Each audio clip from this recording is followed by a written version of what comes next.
Bonjour à tous, c'est Divine, je suis très heureuse de vous retrouver aujourd'hui pour cette dernière vidéo vlog du challenge 4 livres, 4 saisons. Ça y est, nous sommes déjà dimanche. On est déjà tard puisqu'il est 15h30, je suis désolée, vous allez peut-être entendre un bruit de fond, c'est mon ordinateur qui tourne parce que je suis en train d'exporter la vidéo qui j'espère pourra sortir dans 18h. C'est pas gagné, mais on croise les doigts pour, au moins elle sortira ce soir. Je sais pas à quelle heure, mais ce sera ce soir quand même. Dans tous les cas, c'est aujourd'hui la dernière journée.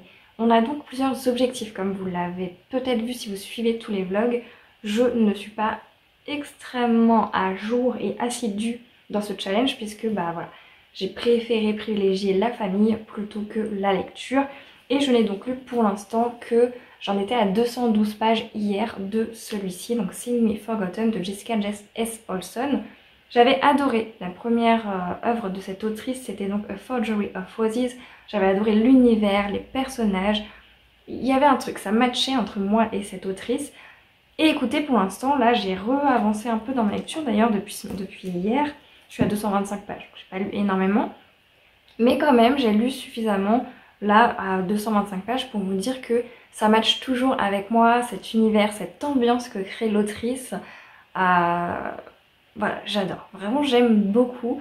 Donc là, j'ai très hâte de continuer ma lecture, d'autant plus que là où je me suis arrêtée, il se passe un élément perturbateur, il se passe un événement perturbateur même, qui va tout changer dans la vie d'Isda. Et là, je crois qu'on est vraiment au croisement entre tout est calme, on commence à se poser des questions, mais voilà, la vie d'Isda, elle est comme ça.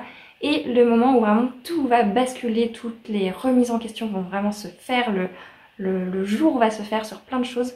Là, je pense que je suis à ce moment-là. Donc j'ai très hâte vraiment de continuer ma lecture. On est en pleine exportation de ma vidéo, donc soit je vais continuer un peu. Ce matin il pleuvait, mais là il y a un peu de soleil, donc je pense que je vais également aller m'occuper un peu de l'extérieur parce que quasiment 2 semaines sans pouvoir s'occuper de l'extérieur. Voilà, il y a des choses à faire. Donc objectif, aujourd'hui j'en ai 2. J'ai pas pris mon livre, mais le premier objectif, évidemment, c'est de terminer celui-ci. Ça se lit extrêmement vite, je pense, allez, en prenant très large, 3 heures, je l'ai fini. Donc mon objectif, c'est vraiment de terminer cette lecture pour valider mon challenge, au moins lire un livre de ce challenge. Le deuxième objectif, donc j'ai pas pris mon livre avec moi. J'ai une vidéo qui devait sortir la semaine dernière, j'ai pas pu faire le montage à temps, donc elle n'est pas sortie la semaine dernière, elle va sortir mercredi prochain. Petit spoiler du coup, si vous regardez cette vidéo, enfin spoiler, petit teasing plutôt, si vous regardez cette vidéo, la vidéo de mercredi prochain, c'est un 7 jours 7 livres version classique. Donc j'ai lu 7 jours 7 livres classiques. Mais le fait est que je n'ai pas terminé une lecture de ce challenge. Voilà, petit teasing de fou. Et donc cette lecture, j'aimerais la finir aujourd'hui. Il s'agit du Horla de Maupassant. Donc, plusieurs nouvelles de Maupassant. J'ai très envie de la terminer. Ça me validerait donc plutôt le livre qui a une couverture jaune. Voilà. Donc ce serait l'idéal. Mais déjà, si j'arrive à terminer celui-ci, ce serait pas mal. Mais alors, ce serait la cerise sur le gâteau si j'arrive à terminer le Horla. Parce que ça fait quelques semaines quand même maintenant que j'ai terminé ce tournage de vidéo. Et comme ce sont des nouvelles, c'est vrai que j'ai pas commencé à la suite. Enfin, j'ai pas continué à la suite tout simplement ma lecture de cette œuvre. Donc voilà, on est un peu là-dessus. C'est l'objectif aujourd'hui de lire ces 2 livres. J'aimerais beaucoup, il est déjà 15h30. Donc écoutez, je ne sais pas ce que je vais pouvoir faire ou non. Mais en tout cas, si j'arrive à lire ça, je serai la reine du pétrole. Ce serait trop bien. Et je serais très contente parce que je finirai mon challenge en beauté plus que ce que je pensais à la base. Même si sur les 7 livres, j'en ai 2, 4, 6... Ouais, sur les 7 livres que j'avais choisis à la base pour ce challenge, j'en aurais lu qu'un seul. Mais bon, c'est comme ça. De toute façon, je le savais d'avance que là, j'y arriverais pas. Donc voilà, on fait un peu avec ce que la vie fait finalement. Donc je suis quand même très contente. Dites-moi vous en commentaire où vous en êtes dans votre challenge. Est-ce que ça se passe bien? Est-ce que vous avez lu des titres ou pas? Est-ce que vous avez terminé des lectures? Enfin vraiment dites-moi ça. N'hésitez pas à me taguer sur les réseaux sociaux si vous êtes sur Instagram. Voilà, pour que je puisse voir vos stories, vos posts sur le challenge avec les hashtags donc QLQS ou 4 livres 4 saisons. J'ai aussi rajouté le hashtag 4L4S. Je me suis dit que c'était peut-être plus logique que le Q. Donc je vais tester les deux et on va bien voir ce qui va finir avec le temps par être le plus présent. Dans tous les cas, voilà, n'hésitez pas à me dire tout ça. Et autre question, vraiment, pour la prochaine session, donc en automne, n'hésitez pas à me dire si vous avez déjà des idées de dates qui vous intéresseraient pour faire le challenge. Donc une semaine, 7 jours, donc en général on fait du lundi au dimanche. Dites-moi quelle est la semaine qui vous intéresserait le plus donc sur tout l'automne. Dites-moi également si vous avez des idées de défis, ça peut être lire un livre avec une créature fantastique type vampire, loup-garou, tout ce que vous voulez. Ça peut être, voilà, il y a plein d'idées, moi j'ai des idées, mais si jamais vous voulez mettre aussi votre patte, et bien n'hésitez pas, évidemment, je dirai dans la vidéo que ça vient de vous, ça va sans dire. Donc voilà, si jamais vous avez une date que vous préféreriez, même s'il n'y a qu'une seule personne à répondre, bah moi si ça match avec mon organisation à moi de mon côté, bah, ce sera avec plaisir si jamais ça peut vous permettre de participer pleinement au challenge. Donc n'hésitez pas, encore une fois, hein, ce n'est pas que moi pour ce challenge. Évidemment, si vous de votre côté ça vous arrange à un moment donné, dites-le, ne soyez pas gênés par ça, vraiment pas du tout.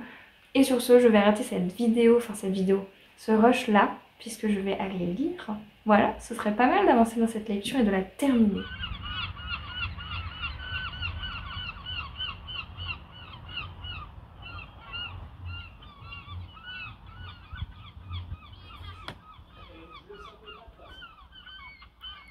Et qui est-ce qui évidemment a oublié de clôturer cette vidéo, qui partait pour faire sa petite vie, là, ses petites choses à droite, à gauche, et même pas pour enlever ce vernis à ongles dégueulasse qui s'écaille? C'est moi, évidemment. Donc voilà, je suis là. Je suis désolée si je ne vous regarde pas très droit, enfin si je regarde pas exactement à l'endroit où il faut, parce que je vous vois terriblement flou, je n'ai pas mes lentilles. Tout simplement parce que déjà j'avais la flemme de mettre mes lentilles. Quand je suis un peu fatiguée, en général je les mets pas parce que ça m'irrite les yeux. C'est des lentilles journalières, donc pas des plus agréables à porter. Et tout simplement parce que j'ai fini la semaine chaotique qu'a été la semaine dernière en apothéose finalement, j'ai envie de dire, entre le moment où je me lève le matin, il y a un grand soleil, je mets mon linge à sécher dehors et une rafale de flotte tombe sur mon linge. Ça c'était la première génialissime surprise. Et la deuxième, c'est que comme je le fais une centaine de fois peut-être par jour, je suis toujours en train de nettoyer mes lunettes. J'ai nettoyé avec un chiffon mes lunettes et elles ont cassé. Voilà, donc j'ai été voir ce matin, ce n'est pas réparable, nous sommes ravis évidemment. J'ai beaucoup de chance parce que j'ai rendez-vous chez l'ophtalmo le 4 septembre. Heureusement, j'aurai à la limite 3 semaines une paire de lunettes qui n'est pas à ma vue, hein, parce qu'elle date de... il y a bien 5 ans je pense, cette vue. Et voilà, et si je ne les ai pas mis, parce que là vous allez me dire, bah si t'as sûrement repris les anciennes lunettes, oui j'ai repris les anciennes lunettes, mais du coup c'est pas des lunettes anti-reflet, voilà, donc c'est ça que vous allez voir si je les mets, donc c'est juste pas possible, mais en plus je trouve qu'elles ne me vont pas, voilà, un plaisir finalement. Donc tout ça pour dire que je suis désolée, j'ai complètement oublié de clôturer la vidéo. Je partais pour faire ma vie, là il est 15h30 bientôt, et du coup le montage n'est pas fini et je viens de capter que ah oui c'est vrai que faudrait peut-être que je le fasse le montage pour ce soir 18h. Oh là, il n'y a rien qui va. Bon bref, où nous en étions? Le challenge, donc aujourd'hui c'est la dernière journée, enfin hier c'était la dernière journée. Et dites-moi en commentaire si vous pensez, là vraiment, sans que je vous dise si j'ai réussi ou pas à terminer See Me Forgotten, est-ce que vous pensez que j'ai réussi à le terminer? Si vous croyez en moi, et si vous pensez même que peut-être j'ai commencé l'autre livre, donc le Horla, si vous croyez en moi, mettez, vous savez, le smiley que j'adore, la étoile jaune. Je vous le mettrai sur mon dentiste si j'y pense pour que vous l'ayez. Si vraiment vous croyez en moi, vous pensez que c'est possible, allez-y, montrez-moi que vous croyez en moi. Parce que moi, je crois pas en moi. Bref, avant de vous dire tout simplement si j'ai réussi ou non. Eh bien... est-ce que j'ai réussi? Oui, j'ai terminé See Me Forgotten et c'est une excellente surprise. Mon Dieu, je suis sur un coup de cœur. Clairement, cette autrice, je vais la suivre. Ses prochains titres, je vais les lire parce que c'est le deuxième titre de cette autrice et c'est le deuxième titre que j'adore. C'est pas un coup de cœur genre sublimissime, où tout est waouh, mais en même temps il n'y a rien de négatif ou autre. Voilà, j'ai ressenti de l'émotion, j'étais avec les personnages, j'étais avec eux, j'avais envie que les choses se passent bien pour eux, j'étais dans l'action, j'adorais l'univers, vraiment j'ai adoré l'univers. Les personnages sont entraînants, Emmerich est très touchant, on a aussi ce côté un peu mystérieux, suspense. Est-ce que les personnages sont bons, sont mauvais? Je vous laissais la dernière fois, j'arrivais sur un moment là où tout se renversait, où on arrivait à un événement perturbateur où vraiment là on sentait qu'on allait passer complètement à autre chose dans l'œuvre. Et effectivement ça n'a pas raté, puisqu'à partir de ce moment, on a eu une sorte de compte à rebours extrêmement entraînant qui fait que j'étais happée par ma lecture. La lecture est devenue d'autant plus haletante déjà qu'elle l'était vraiment je trouve. Mais là on était vraiment sur oui, une sorte de compte à rebours parce qu'encore une fois on veut que les choses se passent bien pour nos personnages. On veut vraiment le meilleur pour eux. Donc pour moi c'est une très très très bonne lecture, une très bonne surprise. Et je ne peux que vous le conseiller, cette lecture est vraiment merveilleuse. Je sais plus si je vous l'avais dit, mais pour moi dans cette lecture, j'ai un gros faible pour l'alchimie entre Emmerich et Isda. Je ne sais pas comment l'autrice a réussi à créer ça, mais je trouve leur alchimie et leur humour aussi entre les deux parfaite. Vraiment, ils sont tous les deux en symbiose. Ce sont des personnages qui matchent ensemble. On le sent, on le ressent. On se prend vraiment leur alchimie en pleine poire et ça fait tellement de bien. Ça fait tellement de bien de voir Isda comme ça. Ça fait tellement de bien voilà, de voir ces deux personnages qui ont chacun leur secret, en ont conscience, mais en même temps, ils n'ont pas non plus trop cherché à abuser de la confiance de l'autre. Bref, leur alchimie, j'ai adoré ça, l'humour, les sortes de ping-pong qu'on avait, surtout au début, entre les deux, j'ai adoré. Vraiment, j'ai adoré ça. Donc ça fait partie des choses qui m'ont beaucoup plu. Et autre fait qui fait que j'aime beaucoup cette lecture, c'est que ce n'est pas du tout difficile d'imager les scènes dans ce livre. Encore une fois, comment l'autrice fait, j'en sais rien. Mais pour moi, ce livre, c'était littéralement un film dans mes yeux. C'était vraiment un pur bonheur de les découvrir. J'avais les scènes, j'avais les calèches quand elles passaient avec les chevaux, le bruissement des robes, l'opéra, les sièges, la scène. Tout est fait de façon à ce que dans mon imagination finalement, tout soit bien à leur place. Et c'était très fluide. Dans mon idée, vraiment, les images étaient présentes. Et je pense que pour ça, en fait, cette lecture va me rester plus longtemps en tête parce que plus j'image un livre, plus je le vois dans ma tête et plus il me reste en tête longtemps. Donc écoutez, ça c'est plutôt positif aussi. Encore au niveau des personnages, mais plutôt Isda cette fois, je l'adore. J'adore son personnage et parce que ici on a vraiment un personnage qui n'est ni tout blanc, ni tout noir. Elle n'est pas toute lisse. Il y a certains moments où vraiment on sent en fait que justement ce personnage à tout moment peut basculer et devenir le monstre que tout le monde attend d'elle. Tout le monde s'attend à ce que parce qu'elle est ce qu'elle est, parce qu'elle est née comme ça, eh bien elle est forcément comme ça. Vous voyez ce que je veux dire? Et de ce fait en fait de voir tout ça, de voir qu'à certains moments elle est poussée en fait à faire ce qu'elle ne doit pas faire et ce qu'elle n'a pas envie de faire, mais en même temps elle est poussée à le faire parce que on pense qu'elle est comme ça et que c'est dans sa nature de le faire. Voilà, donc j'ai bien aimé son personnage, vraiment un peu gris et ni bien ni mauvais, juste comme n'importe qui finalement, on a tous du bon, on a tous du mauvais. Ben, j'ai bien aimé qu'on le voit autant chez ce personnage-là, qu'on le ressente autant aussi. Ça j'avoue que j'ai adoré parce que ici on voit vraiment la création, on va dire en quelque sorte, d'un monstre parce que la société fait ce monstre, fait émerger ce monstre tout simplement parce que elle s'attend à voir ce monstre, elle s'attend à ce que le personnage réagisse de cette façon. Et du coup la société crée ce monstre, façonne ce monstre à cause de ses propres préjugés Et j'ai trouvé ça extrêmement fascinant de lire ça, fascinant de le voir. C'était hyper intéressant de voir à quel point une personne, qu'elle soit aussi gentille et bienveillante, puisse devenir finalement une sorte de monstre juste parce que c'est ce que les gens en face attendent et tout est fait de façon à ce qu'elle n'ait pas le choix finalement d'être ce que l'on attend d'elle. Vous voyez ce que je veux dire?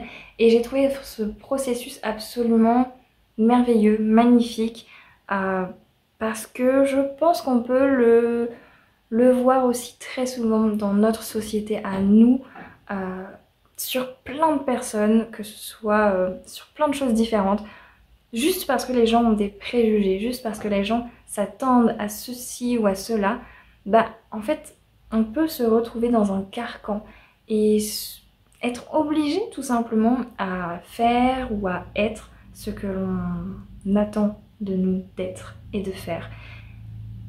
Et ça, j'ai trouvé ça hyper intéressant, voilà. Donc, j'en dis pas plus, vraiment, mais magnifique. Et là, je vais vous parler de ce qui... À la fois, c'est ce qui me marque le plus positivement et à la fois le plus négativement, parce qu'on reste sur une fin assez ouverte. C'est pas ce que je préfère. C'est-à-dire une fin ouverte, c'est-à-dire c'est pas ils vécurent heureux et eurent beaucoup d'enfants, on ne sait pas ce qui se passe après. Voilà, c'est ça une fin ouverte. Parce que je sais qu'on m'a déjà demandé, on savait pas trop. Donc une fin fermée, c'est que l'auteur ou l'autrice vous dit clairement il se passe ceci, voilà. Et une fin ouverte, c'est vraiment il se passe ça, mais après tu te débrouilles avec ça, tu sais pas. Donc là on est plutôt sur une fin ouverte et c'est pas ce que je préfère, vraiment. Mais en même temps cette fin elle est juste haletante. Alors déjà toute la partie donc haletante pour moi ça a été vraiment le côté compte à rebours, on était derrière les personnages et puis ce halo d'émotion qui nous a bam, en pleine figure là tout le long. On a vraiment eu une accélération de l'action, une accélération de tellement de choses. Finalement ça représente vachement ce qui se passe dans la tête à Isda, puisque au début on est plutôt... En même temps ça peut aussi... on peut aussi y voir ce côté mélodieux avec la musique. Au début c'est plus doux, plus lent. Et Isda se pose pas trop de questions, elle vit sa vie, elle fait ce qu'on lui demande. Et puis, va arriver quelques petits éléments perturbateurs. Au début, ça va être juste des questionnements, des petits indices par-ci par-là. Et puis le gros événement perturbateur, et à partir de là, tout s'enchaîne.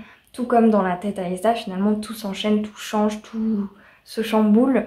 Et du coup, on va vraiment avoir ensuite c'est rapide, ça bat un rythme effréné et c'est hyper haletant. Vraiment, la moitié du livre après, c'est juste un pur bonheur. Donc j'ai trop aimé. Et cette fin, encore une fois, comme je vous le disais, il y a énormément d'émotions. On a de la joie, de la tristesse, on a de l'émerveillement, de la peur, du chagrin. Enfin, on passe vraiment par toutes les émotions et ce en très peu de temps. En très peu d'action et c'est juste un pur bonheur cette fin. Et là je vous parle vraiment de la fin. Encore une fois ce n'est pas ce que je préfère les fins ouvertes, mais en même temps elle est sublime cette fin. Vraiment elle est magnifique, elle est sublime, je n'ai rien à redire. Certes il y avait peut-être moyen de faire d'autres fins, une autre fin, mais celle-ci elle me plaît bien, elle m'a déchiré le cœur, on va pas se mentir.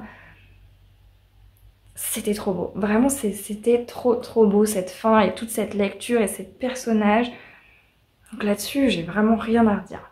D'ailleurs je dis ça mais j'ai rien à redire sur rien dans ce livre. Que ce soit au niveau de la maison d'édition, je pense pas avoir vu de coquille. Il y a juste un moment où on est passé du tutoiement au vouvoiement. Et en fait vu que c'était il me semble de mémoire une discussion entre Emmerich et Isda, et qu'ils ont cette intimité, c'est pas le bon terme, mais voilà, cette relation entre eux, en fait, je me suis juste dit, ça doit être un jeu un peu comme moi dans la vraie vie, d'un coup, je vais, vous voyez mon compagnon, plus sur le coup de la blague, vous voyez, donc je me suis dit, soit c'est une erreur, ils ont oublié de mettre le tutoiement à ce moment-là lors de la traduction, soit, eh bien, tout simplement, ils ont choisi de le laisser parce que dans la logique ça faisait plus sens. Honnêtement je sais pas, mais c'est le seul moment où je me suis posé la question parce que je n'ai pas remarqué de coquilles spécialement. J'ai pas eu de gêne, la lecture est très fluide, donc au niveau de la correction, au niveau de la traduction c'est très bien. L'histoire, vraiment au niveau de l'autrice, j'ai rien à redire. Vraiment, j'adore et je vous le dis, je continuerai à suivre cette autrice parce que je pense qu'elle mérite. Elle a en fait tout simplement un truc qui match avec moi, avec mon style de lecture. J'aime beaucoup, donc écoutez, on va continuer de suivre cette autrice. Donc grâce à ce livre, je valide donc le livre de fantasy, puisque là je valide cette catégorie de fantasy, tout simplement. Je pourrais aussi valider la catégorie, comme je vous disais, jaune, avec du jaune sur la couverture.